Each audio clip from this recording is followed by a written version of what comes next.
ভাই এটা ঝড়, টাইফুন, হ্যারিকেন সবকিছুকে ছাপিয়ে গেছে শামীম হোসেন পাটোয়ারির ব্যাটিং।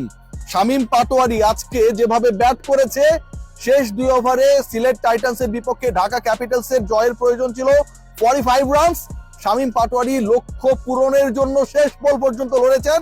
লাস্ট বলটা অসাধারণ ভাবে তাকে ঠেকিয়ে দিয়েছে মোহাম্মদ আমির। ছক্কা হলে সেই ম্যাচ সুপার ওভারে চলে যেত। শামীম পাটোয়ারি 43 বলে 81 করেছেন, অপরাজিত থেকেছেন, 3টে ছক্কা মেরেছেন, 9টা 4 মেরেছেন, 190 স্ট্রাইক রেটে ব্যাট করেছেন। এই ম্যাচের লাস্ট ওভারটা দীর্ঘদিন মানুষের মনে থাকবে। সিলেট এই ম্যাচে জিতেছে, ঢাকা পরাজিত হয়েছে, কিন্তু দিন শেষে উইনার হচ্ছে সত্যিকার অর্থেই ক্রিকেট। ঢাকা ক্যাপিটালসের জার্সি দেখলে যে স্মার্টনেস আমরা দেখি, আমার কাছে মনে হয় যে সেই স্মার্ট ক্রিকেটটাই আজকে প্রদর্শনের চেষ্টা করেছে সেই দলটা। আপনারা সবাই জানেন যে ঢাকা ক্যাপিটালসের অফিসিয়াল ব্র্যান্ডিং স্পন্সর করছে শীর্ষস্থানীয় কসমেটিক্স এবং skin care brand remark Harlan. তাদের যে বিভিন্ন প্রোডাক্ট, অরিক্স রয়েছে, লিলি রয়েছে, একনল রয়েছে, জার্সিটা আমরা দেখেছি। সেই জার্সি নিয়ে আজকে খেলতে নেমে যে দুজন ক্রিকেটার আমাদের সবার মন জয় করেছে, একজন সাব্বির রহমান রুম্মান আর একজন শামীম হোসেন পাটোয়ারি। শামীম পাটোয়ারি শেষ 2 ওভারে 45 রান দরকার, সেই 45 রানের ইকুয়েশনটা শেষ ওভারে গিয়ে দাঁড়ালো 27 রানে। প্রথম বলে 4, পরের বল ওয়াইড, লাস্ট 5 বলে দরকার 22 রান। তারপরের বল, এটা একটা নাটক, ব্যাট বলের সংযোগ হয়নি, ঘাড়ের উপর দিয়ে গেছে, নো বল কিনা শেষ পর্যন্ত থার্ড আম্পায়ার ডিসাইড করলেন that was a no ball. Last 5 বলে দরকার 21 রান, এক বলে হয়ে গেছে 6 রান, একটা নো, একটা ওয়াইড, একটা 4। মোহাম্মদ আমির ফ্রি হিটে ছক্কা মেরে দিলেন শামীম হোসেন পাটোয়ারি, যেভাবে মারলেন রিভার্স সুইপ করে, অনেকটা যেন কোদাল দিয়ে মাটি খোঁড়ার মতো করে মারলেন। 15 রান দরকার, বল আছে 4টা, তারপরে বলে 4 গুণ শক্তিশালী এনজাইম ও অধিক ফেনা সমৃদ্ধ অরিক্স সিলভার ওয়াশ মাত্র 70 টাকায়। কোনো রান হলো না। 3 বলে 15, পরের 2 বলে 2টা 4, পরের 2 বলে 2টা 4, লাস্ট বলে দরকার 7 রান, ছক্কা হলে ম্যাচ করাবে সুপার ওভারে। মোহাম্মদ আমিরের বলে আরো একটা ওই ফ্রি হিটে মারা ছক্কার মতো করে কি মারবেন Shamim Patwari. He was ready for that shot. I am damn sure Amir ভুল করলেন না। মাপা লেন্থের ইয়র্কার শামীম হোসেন পাটোয়ারি কিছুই করার ছিল না। শেষ পর্যন্ত 6 রানে যেই ম্যাচটা ঢাকা ক্যাপিটালস হেরে গেল এবং সিলেট টাইটান্স জিতলো, আমার কাছে মনে হয় 2 দিন পরে ক্রিকেট ব্যাক করার পরে এরকম একটা এক্সাইটমেন্ট সবাইকে আসলে জিতিয়ে দিয়েছে। সাব্বির রহমান রুম্মানকে আমি কেন বলেছি, শামীম পাটোয়ারিকে নিয়ে কেন বলেছি, দেখুন এই দুইজন ক্রিকেটারকে নিয়ে যে ডিসকাশনটা রয়েছে সেটা হচ্ছে শামীম পাটোয়ারি রাইট মোমেন্টে জ্বলে ওঠেন না। আজকে একলা যেটা করেছেন, তাসকিন আহমেদ করেছেন ওই পার্টনারশিপে মাত্র 3 রান, টোটাল এসেছে 38 রান ওই শেষ 2 ওভারে, বাকি 35 রানের 2টা হচ্ছে এক্সট্রা, এবং শামীম হোসেন পাটোয়ারি 9 বলে করেছেন 33 রান।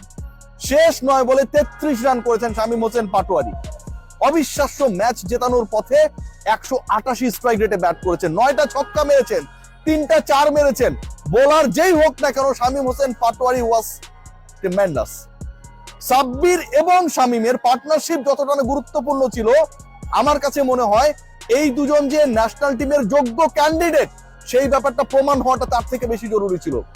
জাকের আলী অনেককে নিয়ে অনেক আলোচনা হয়, কে খেলবেন, সাব্বিরকে দরকার নেই middle order finishing A, he is not the appropriate batter, এই ডিসকাশনস গুলো হয়।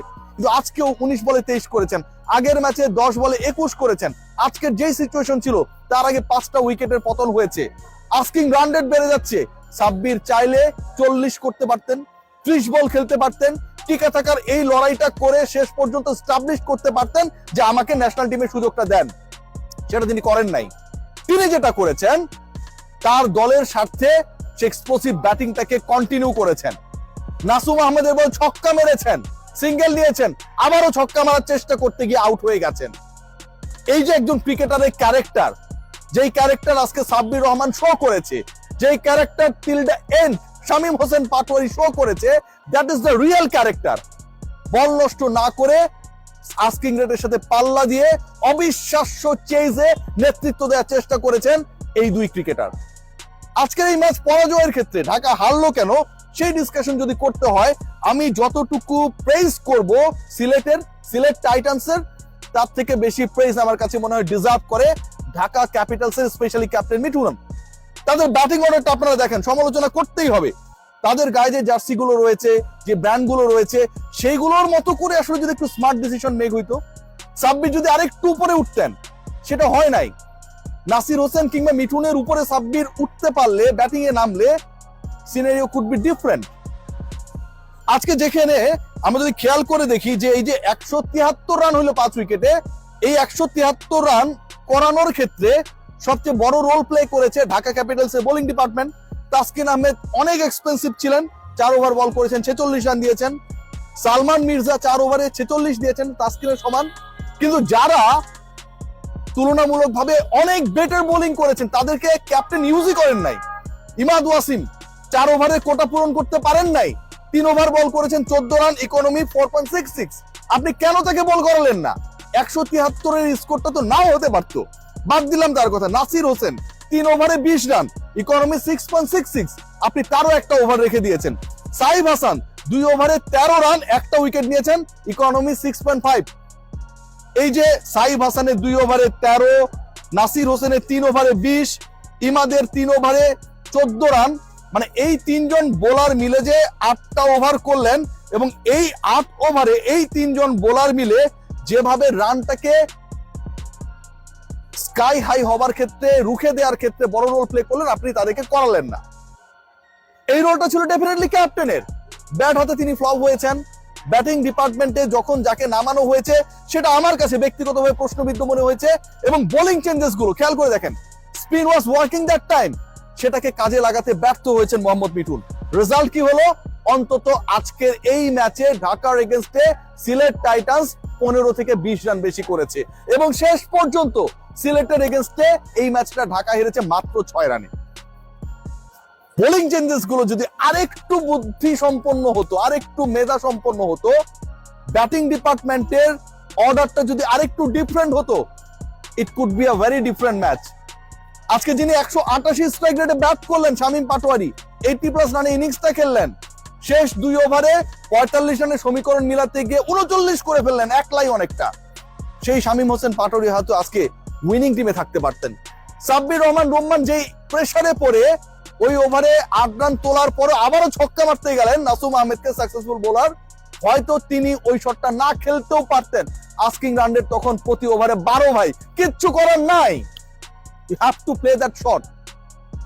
সো ওভারঅল ঢাকার এই পরাজয়টা আমার কাছে মনে হয় সবচেয়ে বড় দায়ের জায়গা, যেটা ক্যাপ্টেন্সির জায়গা একটা বড় রোল ছিল, এবং একই সাথে ব্যাটিং অর্ডারটা আমার কাছে কোনোভাবে অ্যাকসেপ্টেবল মনে হয় নাই। এই ব্যাটিং অর্ডারে যদি একটু শাফল করা হতো, নাসিরের জায়গায় যদি, অথবা মোহাম্মদ মিঠুনের জায়গায় যদি, যেই দুজন ব্যাট করেছেন হাইয়েস্ট এবং সেকেন্ড হাইয়েস্ট রান করেছেন 23 এবং 81, শামীম এবং সাব্বির, এদেরকে ওই জায়গায় খেলানো হতো, it could be a different ball game. এবং সেই জিনিসটা হয়নি দেখে আজকে ঢাকা পরাজিত। তারপর এটা অনেক এক্সাইটিং একটা ম্যাচ ছিল, অসাধারণ একটা ম্যাচ ছিল। বিপিএল অলমোস্ট যেখানটায় অনেক ধরনের আলোচনা, বিতর্ক, সমালোচনার মধ্যে দিয়ে যাচ্ছিল, মাঝখানে ব্রেক এসেছে, সবকিছুকে পাশ কাটিয়ে এরকম একটা এক্সাইটিং ক্রিকেট আজকে বাংলাদেশের দর্শকরা দেখতে পেয়েছে, যারা মাঠে এসে দেখেছে, যে টেলিভিশন স্ক্রিনে দেখেছে। বোথ অফ দোজ spectators আমার কাছে মনে হয় they enjoyed the cricket, especially the batting display by Shamim Hossain Patwari. Strike rate 188। সবাই ভালো থাকবেন, টেক গ্রেট কেয়ার।